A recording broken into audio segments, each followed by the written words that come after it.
The Blind Tony Story, Book 7, Chapter 6. $2,800 in cash. Wow. Jade and I can get our own place now. In fact, I'm going to give her $500 for herself just to do whatever she wants to do with it, as a token of my appreciation for her love, her support, and encouragement. I wouldn't have done it without her. In fact, I couldn't have done it without her. In fact, I think I deserve a little pat on the back, too. I think I'll treat myself to a little cocaine. Because it's been over 2 years now. So I head uptown to buy me a little cocaine. Not no more than $100 worth. And I run into an old friend from the tennis courts, Hilson. He was looking to smoke some coke, too. Plus, he had $50 of his own money. So we pooled our resources, and I went to his house. 5 days later, I was still at his house, but now I was down to my last $100 bill. $2,700 gone just like that. I left Hilson's house and headed for Jade. She was ecstatic when I got there. She had been calling the schools, the shelters, the jails, the hospitals. She was really relieved that I was okay. I thought about lying to her, but I couldn't. So I told her the truth, what I had done. And she got strangely calm and said she had to take care of some business and she'd be right back. However, she didn't come right back. And 2 days later, I found her roaming the streets of Spanish Harlem, getting high. Now I had double guilt. But I did bring her back home, and her mother and daughter were happy that I had found her and brought her back home. But it's amazing how the things that we do affect the people that love us the most, and how as we destroy our own selves, we end up destroying them too. I had created and unleashed a monster in Jade that I was unable to tame, control, or cage, and it would continue to grow bigger than anything I had ever conceived of.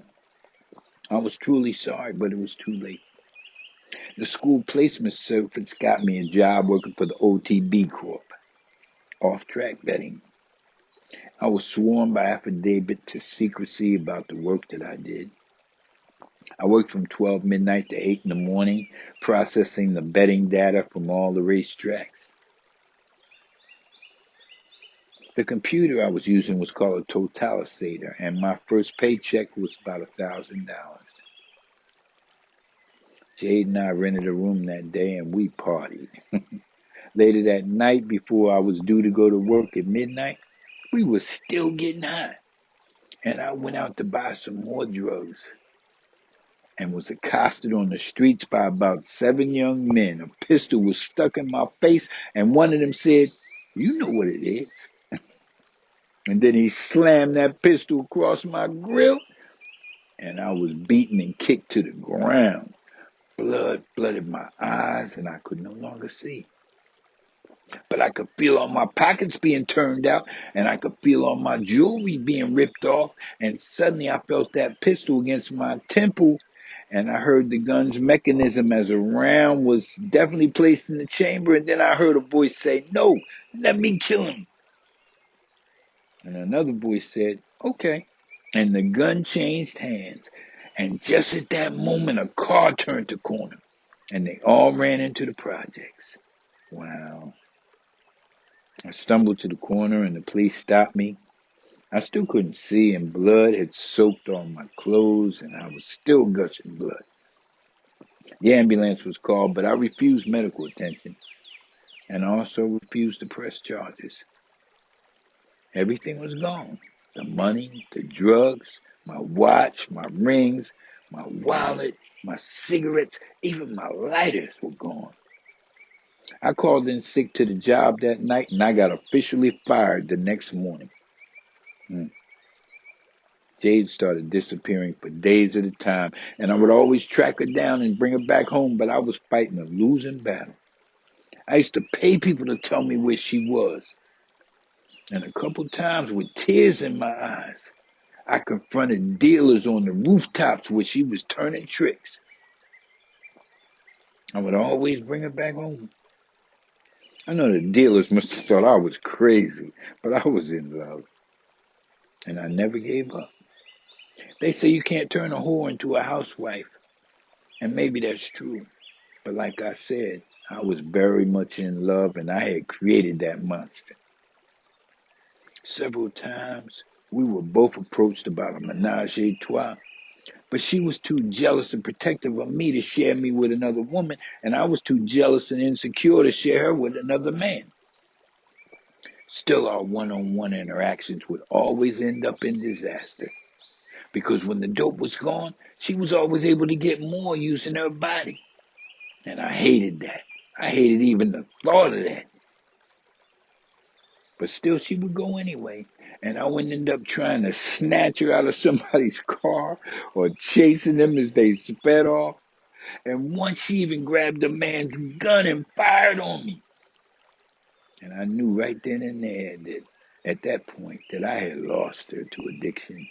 And I had lost her to the streets, and I had lost her to my own stupid, selfish choices.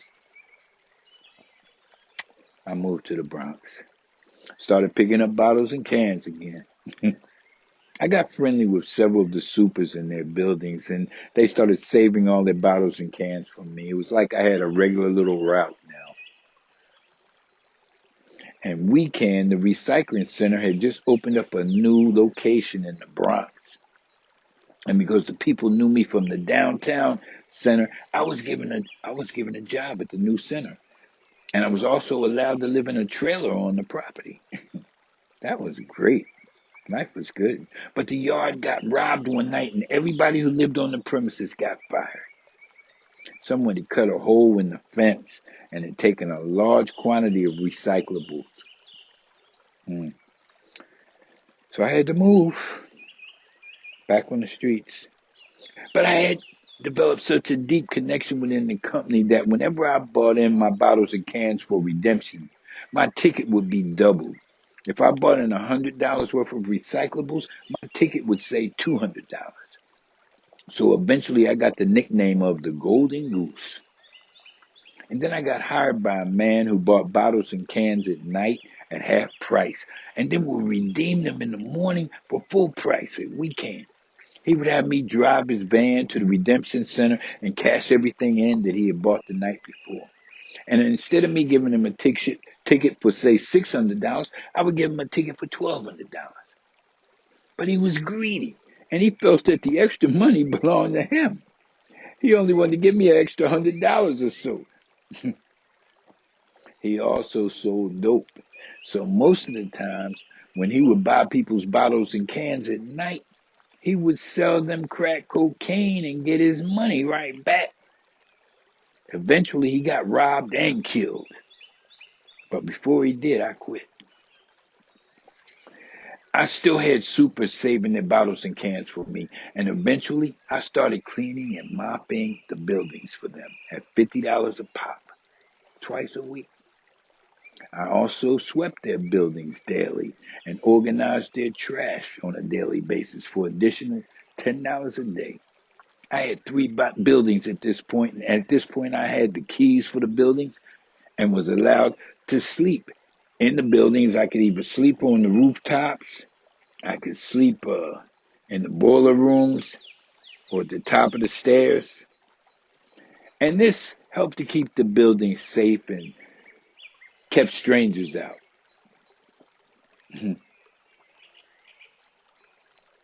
The trash was also a never-ending source of clothes, jewelry, guns, dope, and appliances, which I also sold to augment my dope money. I no longer had to forage for bottles and cans. I had enough between the three buildings. Most of the appliances that were thrown out only needed a fuse or a cord, so I sold a lot of TVs and stereos.